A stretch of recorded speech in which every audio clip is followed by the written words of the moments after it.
सोनम वांगचुक से जानकारी मिल रही है कि ऑपोजिशन के लगभग 50 लीडर्स मुलाकात करने वाले हैं। गुरुग्राम में वेदांता हॉस्पिटल में वो भी भर्ती हैं। और ये तस्वीर भी सामने आ चुकी है। देखिए, शरद पवार की प्रधानमंत्री नरेंद्र मोदी से मुलाकात संसद भवन में, दोनों के बीच मुलाकात हुई है। कि क्या छात्रों ने आंदोलन का जो मंच तैयार किया उसे कुछ सियासी पार्टियों ने अपना सियासी अड्डा बना लिया है, और इस सवाल का मौका खुद सियासी दलों की ओर से खुद ही दे दिया गया।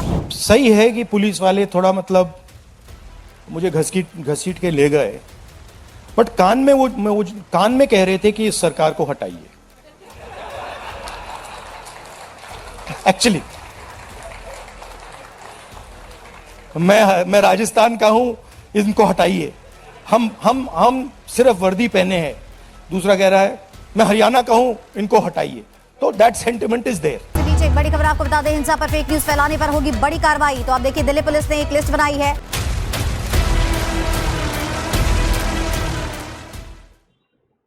साथियों नमस्कार, मैं हरिश्चंद्र बंडवाल इस वीडियो में आप सभी का स्वागत करता हूं। दोस्तों, शेर को सवा शेर मिल गया है, और ये राजनीति की आज एक ऐसी कहानी आपको दिखा रहा हूं। दोस्तों, यकीन मानिए कोई नहीं बताएगा। ये बिल्कुल जरूरी नहीं दोस्तों कि आपकी 4-5 पुश्तें राजनीति में हो तो आप बहुत बड़े राजनीतिज्ञ बन जाएंगे। राहुल गांधी को देख लीजिए। और ये भी जरूरी नहीं कि जो व्यक्ति राजनीति में ना हो वो राजनीति अच्छी कर नहीं सकता, जैसे सोनम वांगचुक। हालांकि इनके पिता भी तो कांग्रेस में शायद मंत्री रहे थे। लेकिन आज की कहानी बहुत जबरदस्त इसलिए है दोस्तों, क्योंकि सोनम वांगचुक ने वो काम करके दिखा दिया है जिसकी उम्मीद मुझे तो नहीं थी। अब सोनम वांगचुक दरअसल आपको लग रहा हो कि मोदी और शाह को कमजोर कर रहे हैं, सरकार को गिराने में लगे हुए हैं, लेकिन आज की कहानी आपको देख करके समझ में आएगा दोस्तों कि किस तरीके से सोनम वांगचुक ने राहुल गांधी को ऐसी पटखनी दी है, ऐसी पटखनी दी है जिसकी कल्पना नहीं कर सकते कांग्रेसी। और सिर्फ राहुल गांधी की बात नहीं कह रहा दोस्तों, बल्कि ये जो अभिजीत दीपके हैं, ये सारे कॉकरोच जो उछल उछल करके पूरे देश में बिल्कुल आतंक फैला करके रख दिया है।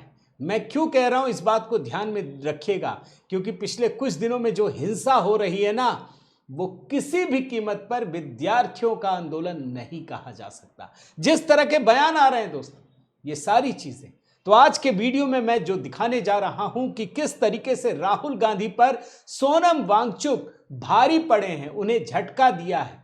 दूसरी बड़ी कहानी, कैसे मोदी शाह की रणनीति गजब काम आ रही है। अभिजीत दीपके, केजरीवाल, अखिलेश यादव, इन सभी की राजनीति को भी डिकोड करने का प्रयास करूंगा।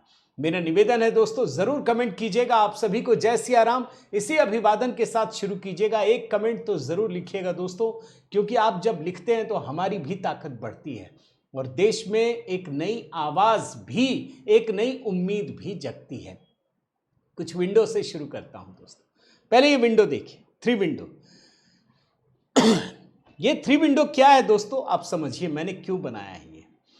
ये जो आंदोलन चल रहा है ना, ये विद्यार्थियों का नहीं है, इस बात को समझ लीजिए। ये नेता बनने की जंग है, बड़ा नेता बनने की जंग। अब राहुल गांधी की तो बार बार लॉन्चिंग, रीलॉन्चिंग हो रही है। भैया आप तो हार का शतक भी पूरा करने वाले हैं, आप भी जानते हैं।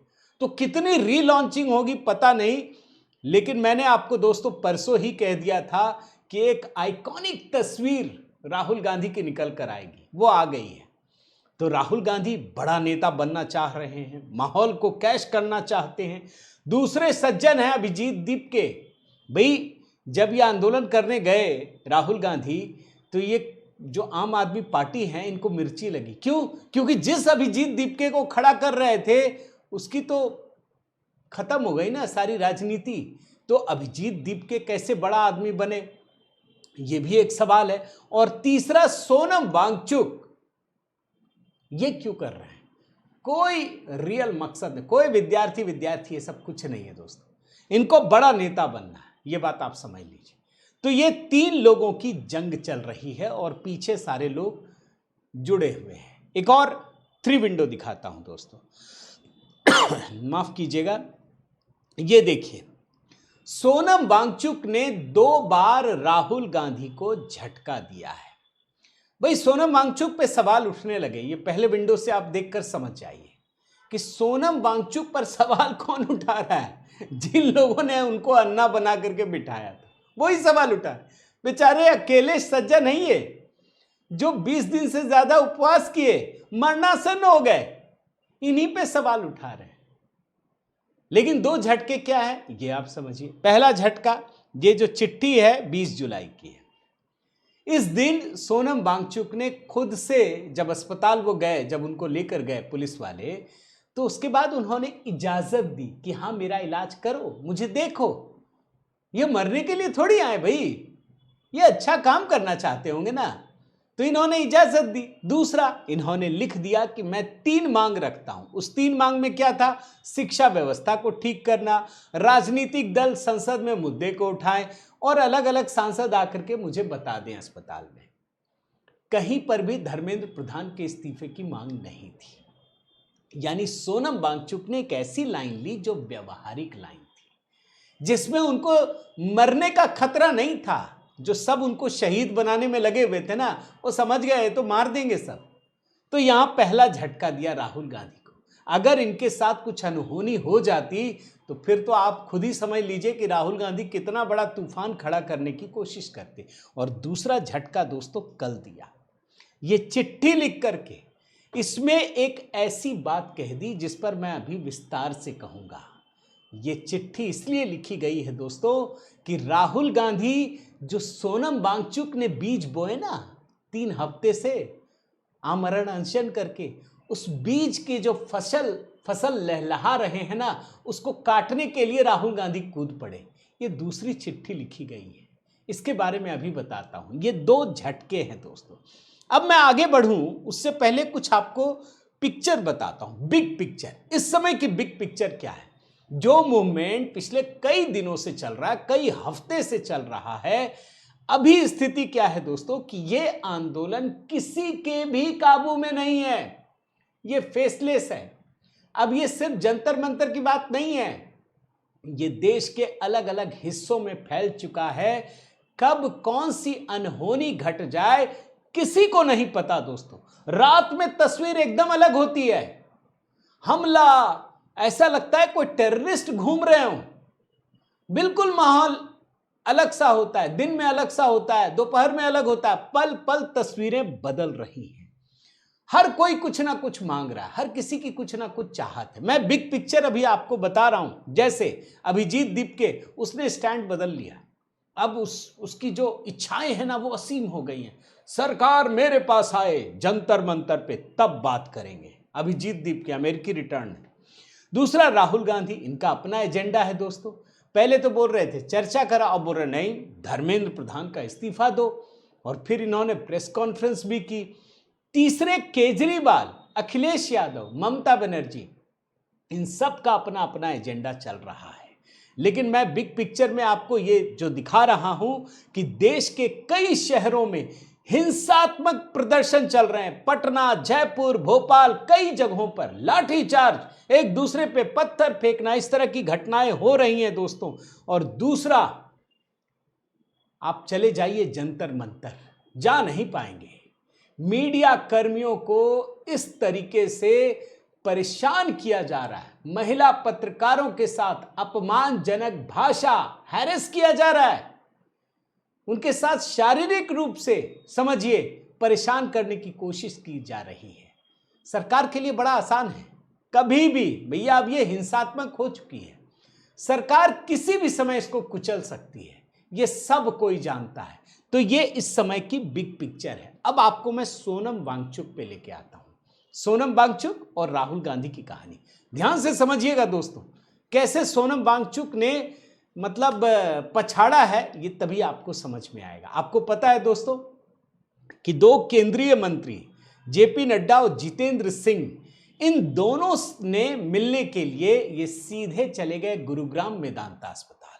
वहां जाकर इनसे मिले, हालचाल लिया, उनको बताया कि देखो भैया बाहर क्या चल रहा, आपकी तबीयत कैसी है, आपका जीवित रहना बहुत जरूरी है, आपके पास बहुत सारे आइडिया होंगे, तो आप जीवित रहेंगे तभी तो कुछ करेंगे। यही तो बोला होगा ना मंत्रियों ने कि आप जीवित रहिए ना, बाहर क्या चल रहा है वो देखिए। तो आंदोलन की शक्ल बदल गई, सब अपने अपने एजेंडे में लग गए। जंतर मंतर में कभी समाजवादी पार्टी के लोग पहुंचते हैं, कभी भीम आर्मी के पहुंचते हैं, कभी आम आदमी पार्टी वाले पहुंचते हैं, अब तो ममता बनर्जी भी पहुंच रही हैं। केंद्रीय मंत्रियों ने उनको समझाया होगा, भाई इस आंदोलन में जो ये पीक पॉइंट पहुंचा है वो कैसे पहुंचा।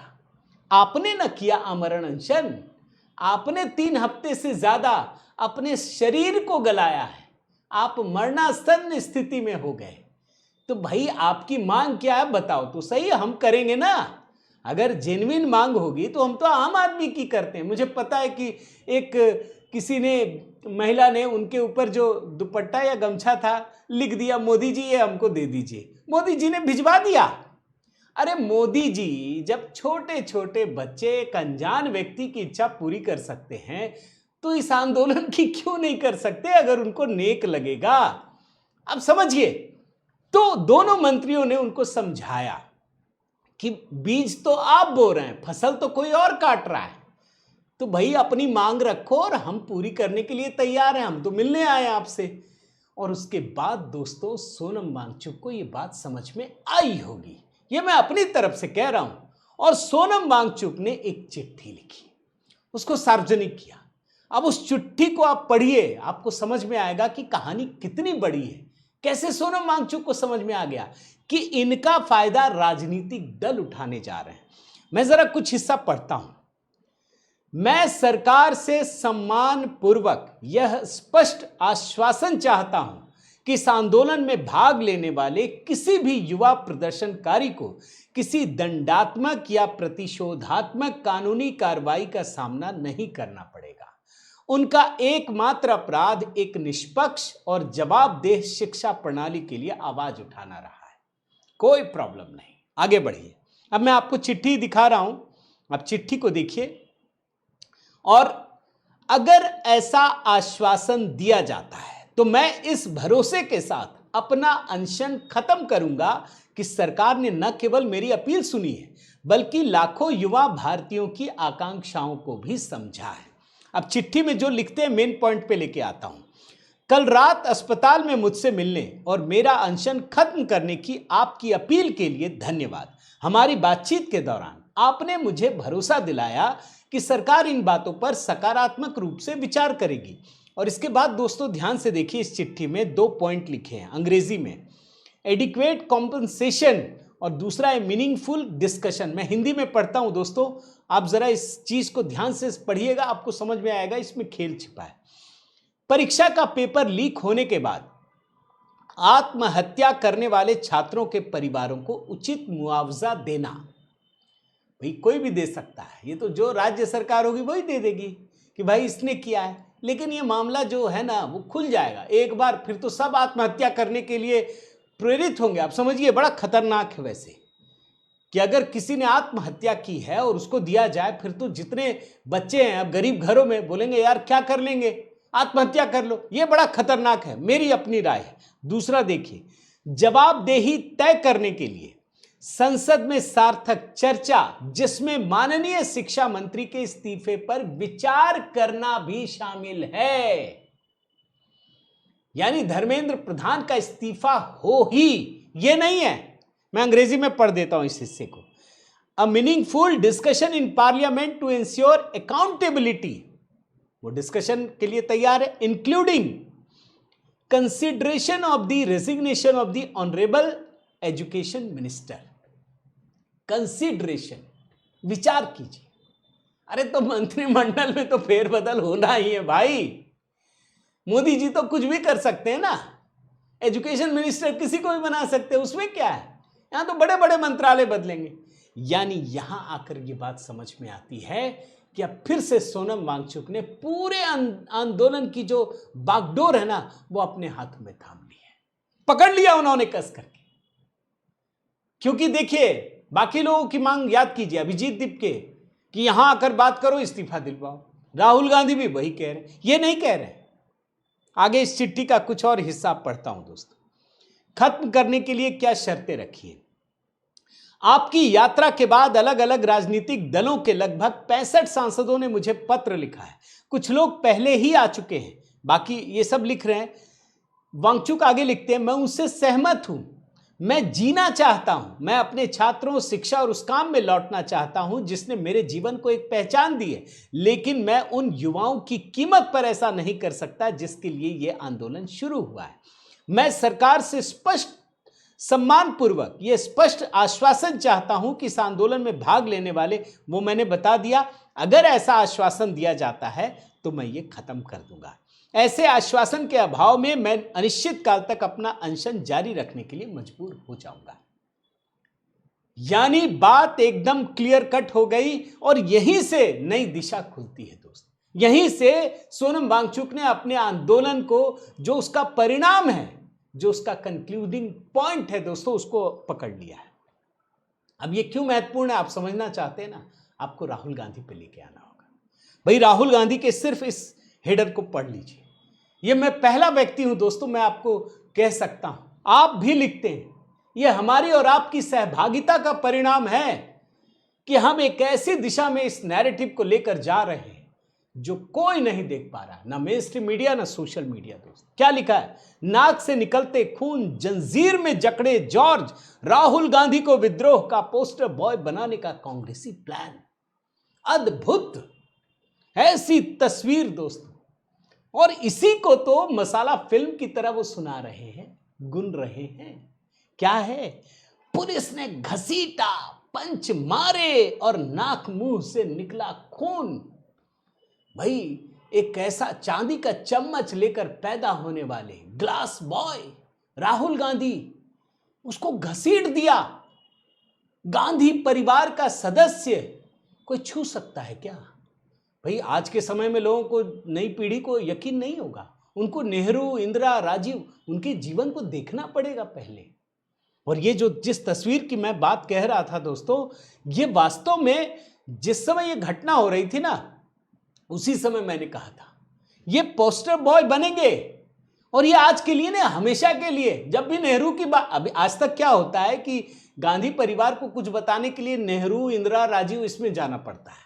अब गांधी परिवार को बताने के लिए बस ये तस्वीर काफी है। अद्भुत तस्वीर है ये। मतलब समझिए कि आप अभी तो 56 साल के हैं ना, ये 100 साल तक तो नहीं बन पाएंगे भाई, 2047 तक तो नहीं बन पाएंगे, लेकिन ये तस्वीर अगले 100 साल तक काम आएगी। कुछ भी कहना हो, गांधी परिवार के त्याग को दिखाना हो, तो ये तस्वीर दिखा दीजिए, बहुत काफी है। इससे बढ़िया तस्वीर तो हो नहीं सकती। सारे कैमरे चमक रहे थे। राहुल गांधी ने कहा होगा, ये अभी कहानी बनाते हैं, लेकिन इन्होंने कहा होगा भैया फोटो जबरदस्त आना चाहिए, ये समझ लीजिए। और राहुल गांधी के बारे में मैं बताऊं दोस्तों, पूरी दुनिया में इनकी तस्वीर छाई हुई है। आंदोलन किसने किया? कॉकरोचों ने शुरू किया, लेकिन असल शारीरिक श्रम किसने किया? सोनम वांगचुक ने किया, जिसकी वजह से आगे बढ़ा। अन्ना हजारे बनने चले थे। मजा किसने ले लिया? राहुल गांधी। दुनिया भर में आप जैसे एक एक करके देखिए, New York times, India's young protest, अब खून बहने के बाद भी खून बहा लेकिन वे डटे रहे। राहुल गांधी हैं इसमें। द गार्डियन, प्रदर्शनकारी पीछे हटने को तैयार नहीं।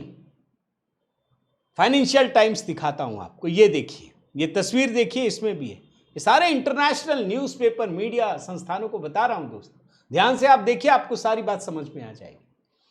तो राहुल गांधी छाए में। आंदोलन किसका था? बच्चों का। उठाया किसने? कॉकरोचों ने। असल पीड़ा किसने झेली? सोनम वांगचुक ने। मजा किसने ले लिया? राहुल गांधी ने। पजल ये काट के ले गए। यहीं आकर के समझ में आता है दोस्तों कि कुछ तो गड़बड़ है, कुछ ऐसा हो रहा है जिसके बारे में समझना बड़ा जरूरी है, वरना आप मेहनती करते रह जाएंगे, आप मजदूरी करते रह जाएंगे। ये कोई विद्यार्थियों के लिए नहीं है। एक और देखिए, अल जजीरा दोस्तों, आंदोलन पर मोदी की चुप्पी, राहुल का समर्थन। अब अल जजीरा के लिए फेवरेट है भाई, ये तुष्टीकरण में तो आप जानते हैं पीक पर बैठे हैं, तो अल जजीरा लिख रहा है। इसी तरीके से देखिए बीबीसी, पुलिस ने महिलाओं को भी नहीं बख्शा। लेकिन यहां आपको एक बात जरूर बताना चाहता हूं दोस्तों, राहुल गांधी गए पीएम निवास के बाहर, प्रदर्शन भी किया, सारे फसल को भी इन्होंने काट लिया, लेकिन उसके बाद जब प्रेस कॉन्फ्रेंस करते हैं तो अनजाने में उन्होंने एक बहुत बड़ा खुलासा कर दिया दोस्तों। वो कहते हैं कि पुलिस वाले मुझे घसीट कर ले गए, लेकिन कान में कह रहे थे कि सरकार को हटाओ। ये पुलिस वाले कह रहे थे सरकार को हटाओ। कहीं विद्यार्थी नहीं है, कहीं नीट परीक्षा नहीं है, कहीं कुछ नहीं, अनएम्प्लॉयमेंट। असली मकसद खुल गया। अब पुलिस वाले कह रहे होंगे, आपको यकीन होता है क्या? ये तो केजरीवाल वाला स्टाइल है। मैं जरा आपको बयान सुनाता हूं। ये कहानी बना के कह रहे हैं कि एक पुलिस वाला राजस्थान का था, एक हरियाणा का था, तो उसने कान में चुपके से कहा, राहुल जी खूब करो, सरकार को हटाओ, यही चाहते हैं। यानी विद्यार्थियों का मुद्दा नहीं था दोस्तों, ये मोदी को हटाने का मुद्दा था। सुन लीजिए। ये है कि पुलिस वाले थोड़ा मतलब मुझे घसीट के ले गए, बट कान में कह रहे थे कि इस सरकार को हटाइए। एक्चुअली मैं राजस्थान का हूं, इनको हटाइए। हम सिर्फ वर्दी पहने हैं। दूसरा कह रहा है मैं हरियाणा का हूं, इनको हटाइए। तो दैट सेंटिमेंट इज देयर। अब आप खुद समझ लीजिए दोस्तों, ये कहानी कहां जा रही है। कहानी मोदी जी पे टिक रही है। मैं तो एक ही बात कहूंगा दोस्तों, मोदी होना इतना आसान नहीं होता, कभी नहीं होता। मोदी होने के लिए आपको बरसों तक खपना पड़ता है, जूझना पड़ता है। लाख बुराइयां होंगी, मैं मानता हूं इस बात के लिए, लेकिन मोदी से बेहतर विकल्प कौन है, ये भी तो देखिए। भाई इनका मकसद क्या है? ये किसी ना किसी मुद्दे को आड़ बनाते हैं, उसको ढाल बनाते हैं, और पहुंचना कहां जाते हैं? मोदी पर। लेकिन यहां पर राजनीति की बात कह रहा हूं। सोनम वांगचुक ने कमाल किया दोस्तों। उन्होंने जितना परिश्रम किया, वो जानते हैं कि इसका फसल हम ही को काटना है भैया, कोई दूसरा ना उठा के ले जाए। वही काम उन्होंने किया है। और प्रधानमंत्री मोदी और शाह की सरकार ने जिस तरीके से मंत्रियों को भेजकर बातचीत की, इसका एक सॉल्यूशन ढूंढा, ये भी एक आम जनता में अच्छी मैसेजिंग होगी। मेरा यही मानना है। आपकी क्या राय है दोस्तों? अगर आप असहमत भी हो तो जरूर लिखिए। लेकिन मैं मानता हूं कि सरकार की रणनीति बेहद संयमित है, अच्छी है, और इसका एक सकारात्मक परिणाम भी निकलेगा। आपके कमेंट की प्रतीक्षा रहेगी दोस्तों। लाइक कीजिए, शेयर कीजिए। अगर आपने इस चैनल को सब्सक्राइब नहीं किया है तो ज़रूर कीजिए। मेरा व्हाट्सएप चैनल भी है दोस्तों, तो मेरे व्हाट्सएप नंबर पे आप अगर लिखेंगे हाय, नमस्ते, जय सिया राम, कुछ भी, तो मैं अपने ग्रुप में भी आपको जोड़ लूँगा। बाकी HB शॉर्ट्स के भी वीडियो देखिए। अगर आप सहयोग करना चाहें तो हमारी पत्रकारिता को बल मिलता है दोस्तों। सभी नंबर स्क्रीन पर हैं और डिस्क्रिप्शन में भी है। बहुत बहुत धन्यवाद। जय सिया राम।